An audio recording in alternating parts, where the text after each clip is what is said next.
যখন ইসমাইল খেলাধুলার বয়স হয়ে গেল 12-13 বছরের কিনারায়, তখন আল্লাহর অর্ডার হয়ে গেল, ওরে ইব্রাহিম আর দেরি করা যাবে না, আমার রাস্তায় তোমার প্রিয় মোহাব্বতের বস্তুটারে জবাই করো, কোরবানি দাও। ইব্রাহিম নবী জিলহজ মাসের 8 তারিখে স্বপ্ন দেখলেন। কি দেখলাম বুঝতে পারেন না, 100 উট কোরবানি দিলেন। এই দিনটাকে ইয়াউমে তারবিয়া বলে, সন্দেহের দিন, বুঝতে পারেন নাই। পরের রাত্রে আবার স্বপ্ন দেখা, ইব্রাহিম আমার রাস্তায় তুমি কোরবানি করো তোমার সব থেকে বেশি প্রিয় বস্তু। এইবার নবী বুঝলেন আমার জীবনের প্রিয় আমার ইসমাইল ছাড়া আর কেউ নাই। যদিও ঘটনা শুনতে কেমন যেন মনে হয় না কিছু, কিন্তু গভীরভাবে চিন্তা করলে অনেক কিছু। যে নিজের সন্তানকে জবাই করার আদেশ এসে গেল কোরআনে, ইব্রাহিম নবী আর দেরি করেন নাই। কেন কোনো প্রশ্ন নাই, আল্লাহর অর্ডার রেডি হয়ে গেলেন। এইবার বহুদিন আগে ওই জঙ্গলে ফালায় আসছে, সন্তান দেখতে যান নাই। আজকে 12-13 বছর পর ওই সন্তানকে দেখার জন্য বাবার চূড়ান্ত মায়া নিয়ে রওনা। গোপনে একটা রশিয়ার ছুরি নিয়ে নিলেন, কেউ যেন না দেখে। ওই এলাকায় গিয়া দেখে যেখানে জঙ্গল কিছু ছিল না, এখানে এখন মানুষ ঘরবাড়ির অভাব নাই, ছেলেরা খেলাধুলা করে। ইব্রাহিম নবী চিনতে পারে না আমার ঘর কই, আমার বিবি হাজেরা ইসমাইল কোথায়। বাচ্চাদের বলে তোমরা এই এলাকায় থাকো, বলে হ্যাঁ। বলে এখানে ইসমাইল নামে কেউ আছে নাকি? বলে আছে। তাদের ঘর কই? বলে তাদের ঘর ওই জঙ্গলার পাশে ভাঙা একটা ঝুপড়ির মতো আছে। বলে তোমরা ইসমাইলের চিনুনি? বলে হ্যাঁ আমরা ইসমাইলকে চিনি। বলে কোথায়? বলে মাঝে মাঝে আসে আমাদের পাশে বসে থাকে, আমরা খেলাধুলা করি, তাকায় তাকায় দেখে, আর কি যেন তালাশ করে, ডানে বামে তাকায়।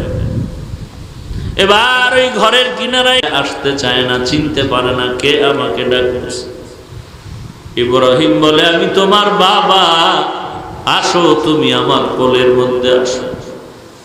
এমন এক বিরহের কান্নার আওয়াজ, মা হাজেরার চোখে পানি, ইব্রাহিমের চোখে পানি, ইসমাইলের কান্নার আওয়াজ। হাজেরার কাছে গিয়া বলে তোমার সন্তান ইসমাইলের তো বাবা জবাই করতে নিয়ে যায়। মা হাজেরা বলে না, বাবা কোনোদিন সন্তানের জবাই করতে পারে না, বলে আল্লাহর অর্ডার। মা হাজেরা ডাক দিয়া কয় রে ও ইবলিস, ভেগে যাও, আল্লাহর যদি হুকুম হয়ে যায়, এক ইসমাইল কেন আরো 100 ইসমাইল যদি থাকে, আমি আল্লাহর পথে জবাইয়ের জন্য আমি হাজেরা তৈয়ার। শয়তান এবার চলে গেল ইসমাইলের ধোঁকা দেওয়ার জন্য। ইসমাইল তোর বাবায় তোরে জবাই করতে নিয়ে যায়। ইসমাইল বলে আব্বা জান, শয়তান আমাদের ধোঁকা দেয়, আমাদেরকে বিভিন্ন কথা বলতেছে। ইব্রাহিম নবী পেছনে তাকায় বলে শয়তান পাথর মারো।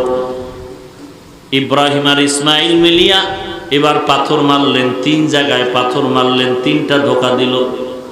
আল্লাহর কাছে অর্ডার হয়ে গেল, রে জিবরাইল সাক্ষী থাক, আমার হাজেরা ইসমাইলের পানির জন্য যেই সফা মারওয়ায় সাই করলো, দৌড়াইলো, আর যেখানে ওরা পাথর মারলো, আমার হাজিরা কিয়ামত পর্যন্ত এই নমুনা যদি কায়েম না করে, কোনো হাজির হজ কখনো কবুল হবে না।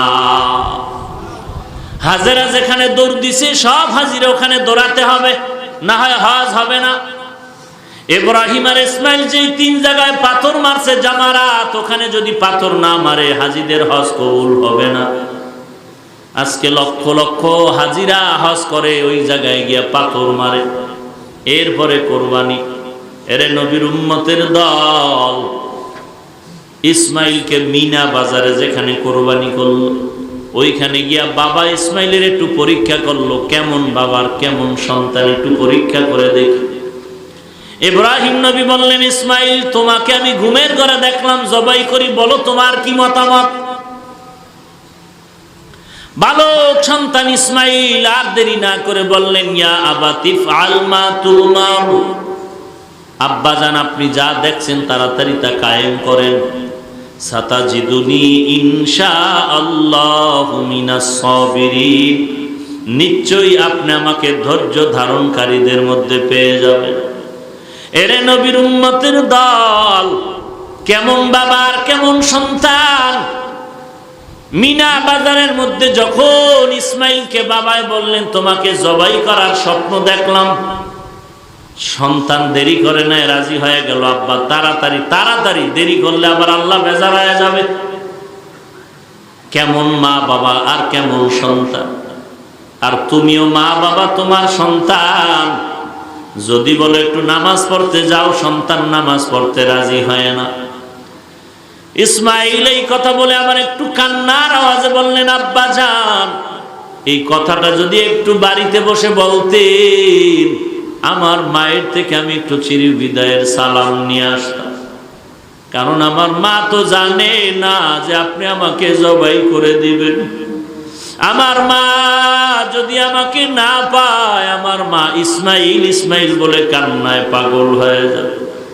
আব্বাজান বলতে পারেন নাই, দুঃখ নাই, তাড়াতাড়ি আমারে জবাই করেন। আর বাড়িতে যাওয়ার পরে যদি দেখেন আমার মা ইসমাইলের জন্য মা কান্না করে, আমার মায়ের কান্না দেখে আপনি রাগ করবেন না।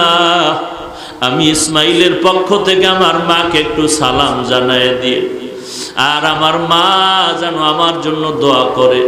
আর বলবেন দুনিয়াতে সন্তান তো গেল, হাসরের ময়দানে সন্তানের সাথে মোলাকাত হয়ে যাবে। ও আব্বা জান, আপনার হাতের মধ্যে পায়ের মধ্যে আমাকে ভালো করে বাঁধেন, আমার হাত পাও বেঁধে নেন। কারণ জবাই করার সময় যদি আপনার শরীরে আমার হাত পা লাগে, বেয়াদবি হবে, আল্লাহ বেজার। ওরে আব্বা জান, রুমাল দিয়ে আপনার চোখ দুটো বেঁধে নেন। কারণ জবাই করার সময় যদি মায়ার নজর সন্তানের দিকে পড়ে, আপনি মায়ার কারণে জবাই করতে পারবেন না। ইসমাইল আলাইহিস সালামের কান্নায় যেন আকাশ বাতাস ভারী হয়ে গেল। এবার ইসমাইল শুয়া পড়লেন, ছুরিটা বের করে যখন আঘাত করবে, আল্লাহ কয় ছুরি সাবধান, আমার ইসমাইলের বিন্দু যেন ক্ষতি না হয়। এক বিন্দু ক্ষতিও আর হলো না। ছুরিটারে পরীক্ষার জন্য পাথরের উপরে মারলেন, পাথর দুখণ্ড হয়ে গেল। এইবার ইব্রাহিম বলে হাতের মধ্যে রক্ত না লাগা পর্যন্ত আমি ইসমাইলের আর ছাড়বো না, ছুরি চালাইতেই থাকবো। যখন ইসমাইলকে এই প্রতিজ্ঞা নিয়ে সহায় দিলেন, আল্লাহ তাআলা বলেন ও জিবরাইল, জান্নাত থেকে একটা দুম্বা নিয়ে যাও, ইব্রাহিমের ছুরির নিচে দাও, ছুরিটার থেকে ইসমাইলের সরায় দাও। এই জিবরাইল আমিন ওই জান্নাত থেকে দুম্বা নিয়ে আসলেন। দুম্বা নিয়ে আসার পরে আসতে দেরি হবে, এর আগে না জানি ইসমাইল জবাই হয়ে যায়। জিবরাইল আমিন সাথে সাথে আওয়াজ দিলেন আল্লাহু আকবার, আল্লাহু আকবার। ইব্রাহিম আসমানের দিকে তাকায় বলেন লা ইলাহা ইল্লাল্লাহ। ইসমাইলও বললেন আল্লাহু আকবার, আল্লাহু আকবার। ফেরেশতারাও বললেন আল্লাহু আকবার, আল্লাহু আকবার ওয়ালিল্লাহিল হামদ। এই তাকবীরটা 9 তারিখের ফজর থেকে 13 তারিখ আসর পর্যন্ত পুরুষেরা একবার, প্রত্যেক ফরজ নামাজের পরে জোরে বলবা একবার, নারীরা আস্তে করে বলবে একবার, ওয়াজিব করে দিলেন। এরে নবীর উম্মতের দল, এইবার ইসমাইল পাশে, ইব্রাহিম নবী যখন দেখলেন হাতে রক্ত লাগছে, ছেড়ে দিলেন। তাকায় দেখে অচেনা জন্তু জবাই হলো, ইসমাইল পাশে দাঁড়ানো। আল্লাহ তাআলা বলেন ইব্রাহিম ইন্না কাযালিকা নাজজিল মুহসিনিন, পরীক্ষা হয়ে গেল। আমি তো সন্তানের জবাই চাই নাই, আমি চেয়েছি আমার মোহাব্বতের চূড়ান্ত পরিচয়। তুমি কি সন্তানের বেশি মোহাব্বত করো নাকি আমি আল্লাহকে বেশি মোহাব্বত করো? পরীক্ষায় তুমি পাশ করেছো, তাড়াতাড়ি যাও। হাজেরা ইসমাইল বলে কান্নায় বিভোর, তাড়াতাড়ি ইসমাইলের মায়ের কোলে ফিরায়া দাও।